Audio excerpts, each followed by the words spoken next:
Hello everyone, welcome to this absolutely intensive high yield revision masterclass. आज के special explainer में हम आपके सिलेबस के एकदम fundamental topic the unit of life को कंप्लीटली इनसाइड आउट डिकोड करने वाले हैं. हमने डायरेक्ट सोर्स मटेरियल से एक एक कंसेप्ट, हर एक लाइन और हर क्रूशल डायग्राम को इस तरह से स्ट्रक्चर किया है कि एग्जाम्स के लिए आपका कुछ भी मिस ना हो. तो बिना किसी डिले के let's dive right into this. एक क्विक रोड मैप देख लेते हैं कि आज हम क्या क्या कवर करेंगे. हम इन 6 क्रिटिकल सेक्शंस के थ्रू जाएंगे. थ्योरी और सेल डाइवर्सिटी से स्टार्ट करके prokaryotic anatomy, membrane transport, energy systems, cytoskeleton और बिल्कुल एंड में सेल के एब्सोल्यूट कमांड सेंटर यानी न्यूक्लियस तक जाएंगे. तो चलिए शुरू करते हैं हमारे सेक्शन 1 से, थियरी एंड सेल डाइवर्सिटी. यहां हम हिस्टोरिकल कॉन्टेक्स्ट के साथ साथ सेल्स के अमेजिंग साइजेस और शेप्स को समझेंगे. बेसिक डेफिनेशन तो हम सब जानते हैं कि cell is the structural and functional unit of all living things, right? Unicellular organisms independent existence के केपेबल होते हैं और सारे एसेंशियल लाइफ फंक्शंस अकेले परफॉर्म करते हैं. अब द सेल थ्योरी की टाइमलाइन को डीपली समझते हैं. 1838 में एम श्लेडन, जो एक्चुअली एक बॉटनिस्ट थे, उन्होंने ऑब्जर्व किया कि सारे प्लांट्स सेल से बने होते हैं. फिर ठीक एक साल बाद 1839 में टी श्वान, जो एक ज़ूलॉजिस्ट थे, उन्होंने एनिमल्स में प्लाज्मा मेम्ब्रेन डिस्कवर की. और एक इंटरेस्टिंग ऑब्जर्वेशन उनकी ये भी थी कि सेल वॉल्स यूनिकली सिर्फ प्लांट्स में ही होती हैं. उनकी इनिशियल हाइपोथेसिस यही थी कि all living bodies are made of cells और सेल प्रोडक्ट्स. लेकिन द होल शिबैंग यानी थ्योरी को फाइनल शेप मिला 1855 में आर वीरचॉ के थ्रू. उनका एक बहुत ही फेमस स्टेटमेंट था, ओमनिस सेल्यूला ई सेल्यूला, जिसका सिंपल मतलब है new cells arise only from pre existing ones. Exam के लिए एक सुपर प्रो टिप याद रखिएगा, Virchow solve that exact missing puzzle piece जो श्लेडन और श्वान प्रॉपर्ली एक्सप्लेन नहीं कर पाए थे. Cell diversity literally mind blowing होती है. अगर साइजेस की बात करें तो पीपीएलओ का ओवरऑल साइज 0.1 माइक्रोमीटर होता है, लेकिन ध्यान देने वाली बात यह है कि माइकोप्लाज्मा 0.3 माइक्रोमीटर लेंथ के साथ technically the smallest living cell है. एक टिपिकल बैक्टीरिया 3 to 5 माइक्रोमीटर का होता है, जबकि एक टिपिकल यूकैरियोट 10 to 20 माइक्रोमीटर का होता है, यानी प्रोकैरियोट्स के कंपैरिजन में almost 10 times larger. Extreme records को देखें तो लार्जेस्ट सेल है ऑस्ट्रिच एग, जो एक्सट्रीमली वॉल्यूमिनस होता है, और लॉन्गेस्ट सेल होती है नर्व सेल, जो थिन, ब्रांच्ड और literally up to 1 metre long तक हो सकती है. अब शेप्स पर आते हैं. आरबीसीज राउंड और बाइकनकेव होते हैं विद अ 7 माइक्रोमीटर डायमीटर. डब्ल्यूबीसीज अमीबॉइड यानी इर्रेगुलर शेप के होते हैं. Columnar epithelium long and narrow cells होते हैं, जिनका न्यूक्लियस हमेशा बेस पर लोकेटेड होता है. और मेसोफिल सेल्स राउंड या ओवल होते हैं, जो क्लोरोप्लास्ट से कंप्लीटली पैक्ड रहते हैं. एक मेजर डेंजर पॉइंट यहां पर जरूर नोट कीजिए, वायरसेस 0.02 से 0.2 माइक्रोमीटर के होते हैं, यानी स्मॉलेस्ट से भी smaller, but they are not considered living cells. Plant और एनिमल सेल्स को इंस्टेंटली डिफरेंशिएट करने का एक निंजा टेक्निक है द 4 C's रूल. पहला सी है सेल वॉल. ये प्लांट में प्रेजेंट होती है, एनिमल में एब्सेंट. दूसरा है क्लोरोप्लास्ट, अगेन प्लांट में प्रेजेंट, एनिमल में एब्सेंट. तीसरा सी है सेंट्रल वैक्यूल. प्लांट में ये एकदम लार्ज और सेंट्रल होता है, जबकि एनिमल सेल्स में ये या तो कंप्लीटली एब्सेंट होता है या बहुत स्मॉल होता है.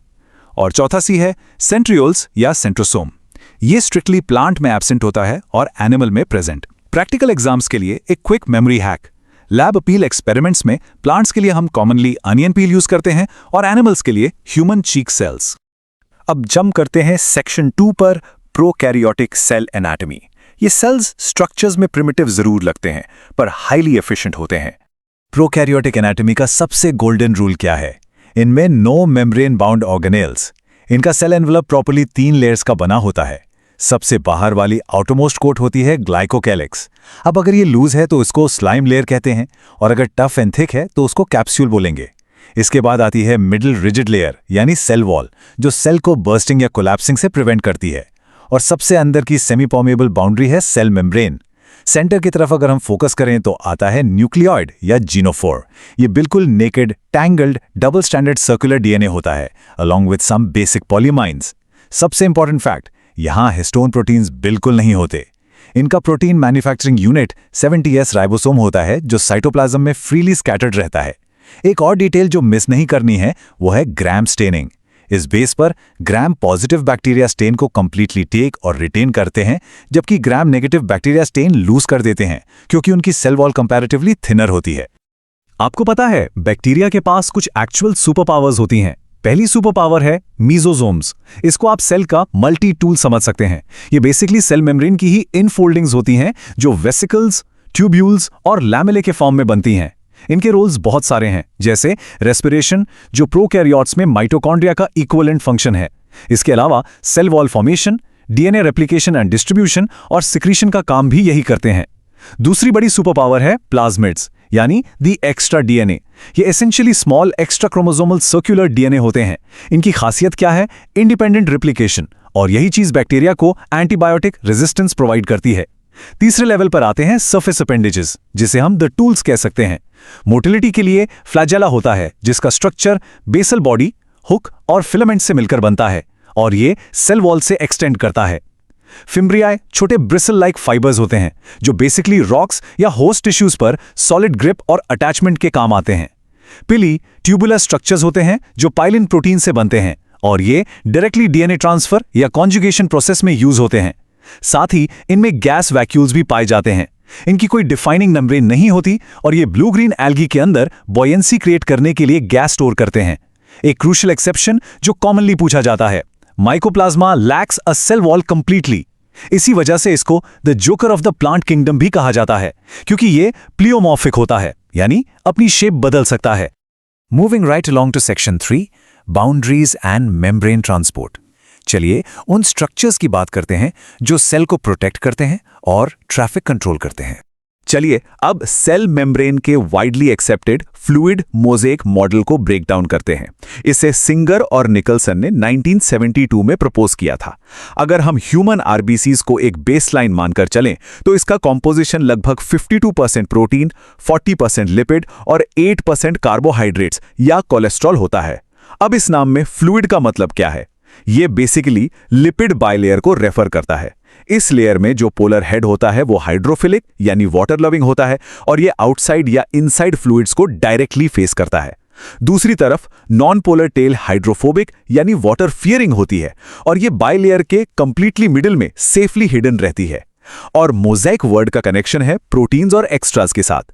जो पेरिफेरल प्रोटीन्स होते हैं वो सरफेस पर काफी लूजली अटैच्ड होते हैं। इंटीग्रल प्रोटीन्स मेम्ब्रेन में पार्शियली या फुल्ली बरीड होते हैं और crucial transmembrane channels create करते हैं। इसमें कोलेस्ट्रॉल मेम्ब्रेन को स्टेबिलिटी देता है, बिल्कुल वैसे ही जैसे किसी वॉबली चेयर के नीचे कार्डबोर्ड लगाकर उसको फिक्स किया जाता है। और कार्बोहाइड्रेट्स एक्सक्लूसिवली सिर्फ आउटर सरफेस पर प्रेजेंट होते हैं, जो सेल के अंदर एसिमेट्री क्रिएट करते हैं। ये जो मेम्ब्रेन का फ्लूइड नेचर है ना, यही एक्चुअली सेल ग्रोथ, डिवीजन और एंडोसाइटोसिस जैसे वाइटल फंक्शंस को अलाउ करता है। तो मेम्ब्रेन के आर पार चीजें आखिर मूव कैसे करती हैं? पैसिव ट्रांसपोर्ट की बात करें तो इसमें कोई एटीपी नहीं लगता। ये नेचुरली हाई कॉन्सेंट्रेशन से लो कॉन्सेंट्रेशन ग्रेडियंट की तरफ मूव करता है। इसके दो टाइप्स हैं, सिंपल डिफ्यूजन जहां न्यूट्रल मॉलिक्यूल्स और वाटर फ्रीली मेम्ब्रेन को पास करते हैं। फिर आता है फैसिलिटेटेड ट्रांसपोर्ट। यहां पोलर मॉलिक्यूल्स को मेम्ब्रेन क्रॉस करने के लिए एक कैरियर प्रोटीन की जरूरत होती है, लिटरली लाइक कैचिंग अ बस। दूसरी तरफ एक्टिव ट्रांसपोर्ट थोड़ा इंटेंस होता है।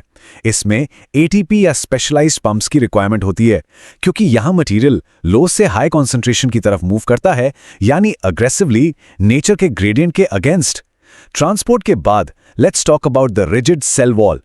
एल्गी की cell wall mainly cellulose, galactans, mannans और कैल्शियम कार्बोनेट की बनी होती है।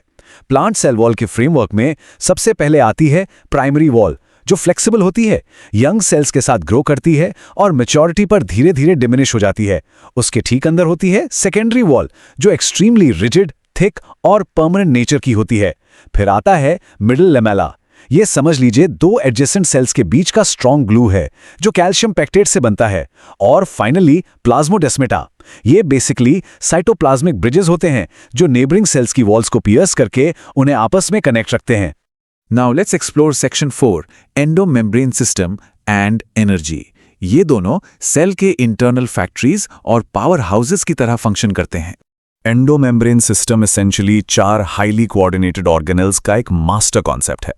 पहले बात करते हैं एंडोप्लाज्मिक रेटिकुलम यानी ईआर की, जिसे द मैन्युफैक्चरर्स भी कहा जाता है। रफ ईआर पर राइबोसोम्स डीपली स्टडीड होते हैं, इसलिए इनका प्राइमरी काम प्रोटीन सिंथेसाइज करना होता है। स्मूथ ईआर के सरफेस पर राइबोसोम्स लैक करते हैं, तो ये मेनली लिपिड्स और स्टेरॉइड सिंथेसाइज करते हैं। दूसरा ऑर्गेनेल है गोल्जी कॉम्प्लेक्स, यानी सेल का पैकेजिंग हब। इसे 1898 में कमिलो गोल्जी ने सबसे पहले डिस्कवर किया था। इनका फंक्शनल पाथ समझना बहुत इंटरेस्टिंग है। मटेरियल हमेशा एंटर करता है सिस फेज से, जो एक कॉन्वेक्स या रिसीविंग साइड होती है, और मॉडिफाइड मटेरियल एग्जिट करता है ट्रांस फेज से, जो कॉन्केव या शिपिंग साइड होती है। इनका मेन टास्क होता है पैकेजिंग करना और ग्लाइकोसिलेशन, यानी सिंपल टर्म्स में न्यूली फॉर्म्ड प्रोटीन्स और लिपिड्स पर कार्बोहाइड्रेट के स्पेशल एड्रेस टैग्स अटैच करना ताकि वो सही जगह डिलीवर हो सके। सिस्टम के बाकी दो मेंबर्स हैं लाइसोसोम्स और वैक्यूल्स। लाइसोसोम्स को आप सेल का डिस्पोजल यूनिट मान लीजिए। इनका ओरिजिन डायरेक्टली गोल्जी कॉम्प्लेक्स से पिंच्ड ऑफ वेसिकल्स के थ्रू होता है। इनके अंदर एक खतरनाक आर्सेनल भरा होता है, हाइड्रोलिटिक एंजाइम्स जैसे कि प्रोटीएजेस, लिपेजेस, न्यूक्लिएजेस और एमिलेजेस। ये एंजाइम्स एक्सक्लूसिवली एसिडिक पीएच, जो कि अराउंड 5.0 होता है, उस पर हाईली एक्टिव होते हैं। इनका फंक्शनिंग मैकेनिज्म सिंपल पर ब्रिलियंट है। ये एक्टिव प्रोटॉन पंप्स का यूज करके H+ आयंस को अग्रेसिवली अपने अंदर पुल करते हैं ताकि एनवायरनमेंट एसिडिक रहे। फोर्थ कंपोनेंट है वैक्यूल्स, जिसे हम द जाइंट स्टोर हाउस बोल सकते हैं। इनका मेन काम वाटर, सैप और एक्सक्रीटरी वेस्ट को सेफली स्टोर करना है। प्लांट सेल्स में इनकी साइज अस्टॉनिशिंग हो सकती है। एक मैच्योर प्लांट सेल का ऑलमोस्ट 90% वॉल्यूम एक सिंगल वैक्यूल ऑक्यूपाई कर सकता है। इनकी बाउंड्री एक सिंगल सेमी परमेबल मेम्ब्रेन से बनती है, जिसे टोनोप्लास्ट कहते हैं। ट्रांसपोर्ट के पॉइंट ऑफ व्यू से ये टोनोप्लास्ट एक्टिव ट्रांसपोर्ट यूज करके आयंस को कॉन्सेंट्रेशन ग्रेडियंट के स्ट्रिक्टली अगेंस्ट वैक्यूल के अंदर पंप करता है, और इस वजह से वैक्यूल का इनसाइड एनवायरनमेंट एक्टिवली हाइपरटोनिक बन जाता है। इनके स्पेशलाइज्ड टाइप्स भी ध्यान में रखने चाहिए, जैसे अमीबा में एक्सक्रीशन कंट्रोल करने के लिए कॉन्ट्रैक्टाइल वैक्यूल होता है, और प्रोटिस्ट में डाइजेशन के लिए फूड वैक्यूल। और अब एंट्री होती है सेल के एब्सोल्यूट एनर्जी पावर हाउस की, माइटोकॉन्ड्रिया। इनकी सबसे फैसिनेटिंग सुपर पावर है इनका सेमी ऑटोनॉमस नेचर। इसका मतलब क्या है? इनके पास लिटरली अपना खुद का सर्वाइवल मशीनरी होता है। एक सिंगल सर्कुलर डीएनए, आरएनए और 70S राइबोसोम्स, यानी ये न्यूक्लियस के बिना क्वाइट इंडिपेंडेंटली अपने खुद के प्रोटीन्स मैन्युफैक्चर कर सकते हैं। स्ट्रक्चर पर फोकस करें तो इनकी outer membrane significantly highly permeable होती है, लेकिन inner membrane definitely less permeable होती है और कई सारे इंटरनल फोल्ड्स बनाती हैं, जिन्हें हम क्रिस्टे कहते हैं। ये क्रिस्टे एक्चुअली एटीपी प्रोडक्शन के लिए अवेलेबल सरफेस एरिया को मैसिवली इंक्रीज कर देते हैं। इन दोनों मेम्ब्रेन्स के बीच के गैप को इंटरमेम्ब्रेन स्पेस कहते हैं, और अंदर के घने फ्लूइड कंपार्टमेंट को मैट्रिक्स कहलाता है। एक इंपॉर्टेंट ऑब्जर्वेशन, इनकी टोटल पॉपुलेशन सेल की एक्टिव एनर्जी डिमांड के हिसाब से ग्रेटली वेरी करती है। जैसे फ्लाइट मसल्स में इनका नंबर एक्सट्रीमली हाई होता है, जबकि रेस्टिंग सेल्स में काफी लो होता है। और एक माइंड ब्लोइंग एवोल्यूशनरी फैक्ट याद रखिए, एंडोसिम्बियोटिक थ्योरी स्ट्रांगली सजेस्ट करती है कि माइटोकॉन्ड्रिया लाइकली किसी एंशिएंट एनगल्फ्ड एरोबिक बैक्टीरिया से ही इवॉल्व हुए हैं। प्लास्टिड्स प्राइमरीली सिर्फ प्लांट्स और यूग्लिनॉइड्स में मिलते हैं। इसकी हायरार्की को ठीक से क्लियर करना बहुत ज़रूरी है। सबसे टॉप पर है क्लोरोप्लास्ट, जिसमें ग्रीन क्लोरोफिल होता है और इसका काम फोटोसिंथेसिस के लिए सोलर लाइट को एफिशिएंटली ट्रैप करना है। फिर आते हैं क्रोमोप्लास्ट, जो बेसिकली रेड, येलो या ऑरेंज कलर पिगमेंट्स कैरी करते हैं और फ्रूट्स या फ्लावर्स को ब्राइट कलर्स प्रोवाइड करते हैं। तीसरे हैं ल्यूकोप्लास्ट, जो डायरेक्टली व्हाइट या कंप्लीटली कलरलेस होते हैं और इनका सोल पर्पस फूड स्टोरेज होता है। अब ल्यूकोप्लास्ट भी आगे 3 स्पेशलाइज्ड टाइप्स के होते हैं। एमाइलोप्लास्ट, जो डीपली स्टार्च स्टोर करते हैं, एलायोप्लास्ट, जो स्पेसिफिकली ऑयल्स या फैट्स को स्टोर करते हैं, और अल्यूरोप्लास्ट, जो सेलेक्टिवली प्रोटीन्स को स्टोर करते हैं। अगर हम क्लोरोप्लास्ट का इंटरनली स्ट्रक्चर देखें तो वहां थाइलेकॉइड्स होते हैं। ये फ्लैट कॉइन लाइक मेम्ब्रेनस सैक्स होते हैं। जब ये कॉइन्स एक के ऊपर एक अरेंज हो जाते हैं तो इन स्टैक्स को ग्राना कहते हैं। इनके आसपास जो इनर फ्लूइड मैट्रिक्स भरा होता है उसे स्ट्रोमा कहते हैं, और यही स्ट्रोमा क्लोरोप्लास्ट के डार्क रिएक्शंस की एग्जैक्ट साइट होता है। यहां एक कंसेप्चुअल कैच याद रखना है, इनकी इनर मेम्ब्रेन अपनी आउटर मेम्ब्रेन के कंपैरिजन में लेस परमिएबल होती है। और यूग्लिनॉइड्स का एक कमाल का सर्वाइवल हैक सुनिए। ये क्रीचर्स मिक्सोट्रोफिक होते हैं। इसका मतलब है जब लाइट प्रेजेंट होती है तो ये अपने प्लास्टिड्स का यूज करके खाना बनाते हैं, लेकिन डार्क कंडीशंस में ये लिटरली एनिमल्स की तरह दूसरे ऑर्गेनिजम्स को हंट करते हैं। सेक्शन 5 में हम सेल के इंटरनल सपोर्ट सिस्टम की बात करेंगे, साइटोस्केलेटन, सीलिया और फ्लैजेला। ये एलिमेंट्स स्ट्रक्चरल फ्रेमवर्क और मूवमेंट के लिए रिस्पॉन्सिबल होते हैं। साइटोस्केलेटन को आप सेल का अल्टीमेट आर्किटेक्चरल फ्रेमवर्क समझ सकते हैं। ये एसेंशियली प्रोटीन फिलामेंट्स का एक कॉम्प्लेक्स इंटरलॉक्ड नेटवर्क होता है। इनके 3 बेसिक फंक्शंस होते हैं: सेल को मैकेनिकल सपोर्ट प्रोवाइड करना, उसकी शेप को स्ट्रिक्टली मेंटेन करना और मोटिलिटी यानी मूवमेंट एनेबल करना। अगर इनको हम लार्जेस्ट से स्मॉलेस्ट थिकनेस के ऑर्डर में लगाएं तो इनके 3 टाइप्स होते हैं: माइक्रोट्यूब्यूल्स, इंटरमीडिएट फिलामेंट्स और सबसे पतले माइक्रोफिलामेंट्स। दूसरी तरफ सेंट्रोसोम और सेंट्रियोल्स एक बहुत स्पेसिफिक स्ट्रक्चर हैं और एक मेजर रूल हमेशा याद रखिए कि ये ओनली एनिमल सेल्स में प्रेजेंट होते हैं। एक सेंट्रोसोम यूनिट के अंदर एग्जैक्ट 2 सिलिंड्रिकल सेंट्रियोल्स होते हैं जो एक दूसरे के साथ परपेंडिकुलर यानी 90 डिग्री एंगल्स पर परफेक्टली लाई करते हैं। इनका जो इंटरनल अरेंजमेंट है ना, उसे 9+0 कार्टव्हील पैटर्न कहते हैं। इस पैटर्न का मतलब है कि बॉर्डर पर 9 पेरिफेरल ट्रिपलेट माइक्रोट्यूब्यूल्स होते हैं और सेंटर में एग्जैक्टली 0 यानी कोई भी माइक्रोट्यूब्यूल नहीं होता, बल्कि सेंटर में एक सॉलिड प्रोटीन स्ट्रक्चर होता है जिसे हब कहते हैं। ये आउटर पेरिफेरल पार्ट्स और इनर सेंट्रल हब आपस में रेडियल स्पोक्स के थ्रू कनेक्टेड रहते हैं। इस पूरे स्ट्रक्चर का प्राइमरी फंक्शन सीलिया और फ्लैजेला के बेस के लिए बेसल बॉडी फॉर्म करना है और सेल डिवीजन के टाइम पर स्पिंडल फाइबर्स को करेक्टली जनरेट करना है। सीलिया और फ्लैजेला बेसिकली सेल की आउटबोर्ड मोटर्स की तरह फंक्शन करते हैं। इनके मेन कोर स्ट्रक्चर को हम एक्सोनीम बोलते हैं और ये एक्सोनीम एक्सटर्नली प्लाज्मा मेम्ब्रेन से कंप्लीटली कवर्ड रहता है। अभी पिछले सेक्शन में हमने सेंट्रोसोम का 9+0 पैटर्न देखा था, राइट? उसके बिल्कुल कॉन्ट्रास्ट में इन दोनों का अरेंजमेंट हमेशा 9+2 पैटर्न का होता है। इसमें केयरफुली देखें तो 9 पेरिफेरल डबलेट माइक्रोट्यूब्यूल्स होते हैं और सेंटर में 2 सेंट्रल सिंगलेट माइक्रोट्यूब्यूल्स होते हैं। यहां भी रेडियल स्पोक्स प्रेजेंट होते हैं जो आउटर डबलेट्स को सेंटर की सेंट्रल शीथ के साथ परफेक्टली कनेक्ट करते हैं। इनके ऑपरेशनल और फंक्शनल डिफरेंसेस क्या हैं? वेल, सीलिया साइज में शॉर्ट होते हैं, नंबर में काफी न्यूमरस होते हैं और एग्जैक्टली एक बोट के ओर्स की तरह एक साथ परफेक्टली कोऑर्डिनेट करके काम करते हैं, जबकि फ्लैजेला कंपैरेटिवली बहुत लॉन्ग होते हैं पर सेल काउंट में फ्यू होते हैं और बिल्कुल इंडिपेंडेंट व्हिप लाइक यानी चाबुक जैसी मूवमेंट प्रोवाइड करते हैं। एग्जाम पैटर्न के हिसाब से इस स्पेसिफिक एवोल्यूशनरी डिफरेंस को स्ट्रिक्टली याद रखिएगा। जो यूकैरियोटिक फ्लैजेला होते हैं वो स्ट्रक्चरली ट्यूबुलिन प्रोटीन के बने होते हैं, लेकिन जो प्रोकैरियोटिक फ्लैजेला होते हैं वो एंटायरली फ्लैजेलिन प्रोटीन के बने होते हैं। और finally we have reached section 6, the nucleus and chromosomes. ये एरिया सेल का एब्सोल्यूट और अल्टीमेट कमांड सेंटर होता है। न्यूक्लियस की आउटर सिक्योरिटी यानी न्यूक्लियर एनवेलप टेक्निकली एक डबल मेम्ब्रेन बाउंड्री होती है। इन दोनों मेम्ब्रेन्स के बीच में 10 से 50 नैनोमीटर्स का एक प्रिसाइज गैप होता है जिसे हम पेरी न्यूक्लियर स्पेस कहते हैं। इस एनवेलप पर काफी जगह न्यूक्लियर पोर्स बने होते हैं। ये पोर्स वहां बनते हैं जहां दोनों मेम्ब्रेन्स आपस में कंप्लीटली फ्यूज हो जाती हैं। ये पोर्स बायडायरेक्शनल मॉलिक्यूलर ट्रांसपोर्ट के लिए एब्सोल्युटली क्रूशल हैं, यानी एमआरएनए जैसे मॉलिक्यूल्स न्यूक्लियस से बाहर एग्जिट करते हैं और स्पेसिफिक एक्टिव प्रोटीन्स यहां से अंदर एंटर करते हैं।